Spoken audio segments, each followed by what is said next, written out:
Homeschool na América. Estamos de volta hoje para falar para você um pouquinho mais sobre a minha decisão de homeschool as crianças. Logo que eu resolvi tirar eles da escola, a minha primeira ideia foi pesquisar. O que eu vou fazer agora? Qual que era a ideia de homeschool? Qual que era a diferença de trazer as crianças para casa ou deixar eles na escola? E foi aí que eu fui descobrindo cada vez mais coisas sobre a escola e sobre o homeschool. A escola, historicamente falando, ela começou na época industrial e ela foi formada para as massas, na verdade, que nem realmente as fábricas na época. Era uma linha de produção e hoje em dia continua essa linha de produção nas escolas. Então começava primeiro as crianças aprendiam do professor, depois eles iam para casa, eles faziam a lição, depois eles voltavam para a escola e faziam um teste e assim voltava nesse ciclo de novo. E eu comecei a perceber isso com a Amanda, com a Isabela, com o Neita e com a Laura, que tinha coisas que não funcionavam com eles direito. Então, por exemplo, uma das minhas filhas, quando ela estava na primeira série, super novinha, ela tinha uma professora que achava que ela tinha que responder tudo o que a professora perguntava. E ela é muito tímida, assim, muito tímida mesmo. Ela tá na sala com a gente e você não ouvia a voz dela. E a professora chamava ela, falava, levanta, você tem que responder. E me chamava na escola, falava, sua filha não responde, sua filha não participa na sala de aula, ela não tá prestando atenção, ela não tá fazendo. Não é que ela não tava fazendo, que ela não tava prestando atenção, ela é simplesmente muito tímida. Então, essa história de você colocar todo mundo numa sala de aula e achar que todo mundo vai ser exatamente aquilo que você quer, é algo louco, porque hoje em dia as professoras têm quantos alunos numa sala de aula, principalmente numa escola pública? 20, 30? E todos não vão se encaixar necessariamente nesse quadradinho que a escola colocou para você. Uma coisa que a escola também, em massa, que ela acaba trazendo para as crianças, eles são muito titulados. Então, uma criança que ela não se encaixa naquele box que a gente falou, naquele quadradinho, que ela é? Ela é burra, ela é uma criança que ela é devagar, que ela não presta atenção, ela talvez tenha TDA, talvez ela tenha dislexia, e esses títulos a gente começa a jogar no ar e as crianças ouvindo, e as crianças falando, talvez eu tenha esse problema, talvez eu tenha aquele problema, e já começa a sentir que a escola não é para eles.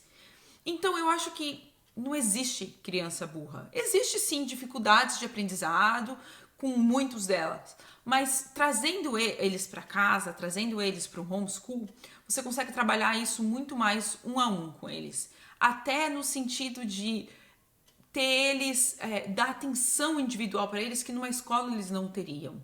Então, tira esse título de criança burra, criança que não sabe fazer, a criança que tem muita dificuldade na escola. Talvez você tenha uma criança em casa que tenha dificuldade, tenha algum problema de aprendizagem e eles estão tendo essa dificuldade na escola.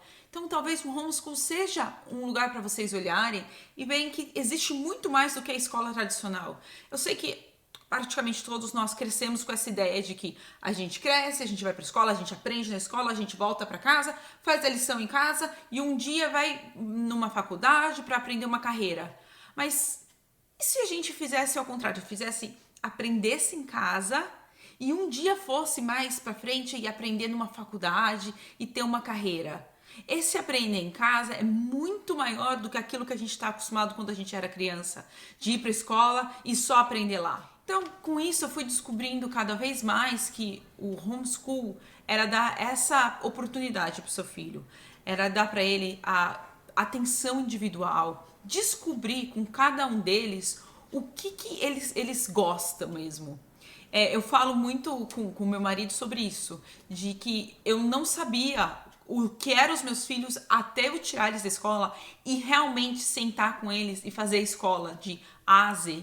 Você tem uma ideia do que o seu filho você tem uma ideia daquilo que o professor fala, mas a hora que você realmente pega no que é fraco nas crianças, que você fala, meu Deus, é outra coisa que eles precisam. Não é só isso. Vamos, estuda aqui, aprendeu? Não aprendeu? Lê de novo. Faz o teste agora. Vê se você conseguiu aprender. É muito mais do que isso. E foi isso que eu consegui fazer com os meus filhos, trazendo eles para casa.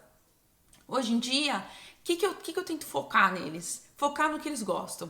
A minha mais velha, por exemplo, ela ama escrever, ela ama ler, ela ama discutir as coisas.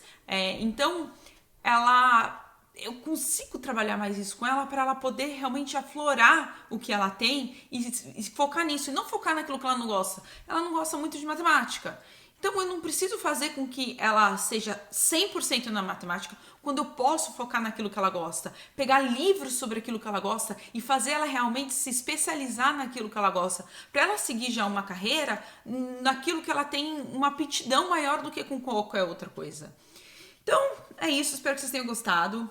No nosso próximo vídeo eu vou estar falando um pouco mais sobre métodos de homeschool as crianças, quais são os métodos que tem o clássico, o tradicional, sobre temas também, que é muito legal.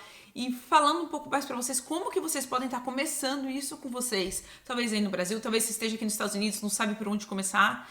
E a gente vai estar falando um pouquinho mais. Se você gostou desse vídeo, se inscreva, para a gente poder estar mostrando para todo mundo, alcançando as pessoas que também têm dúvidas que nem você.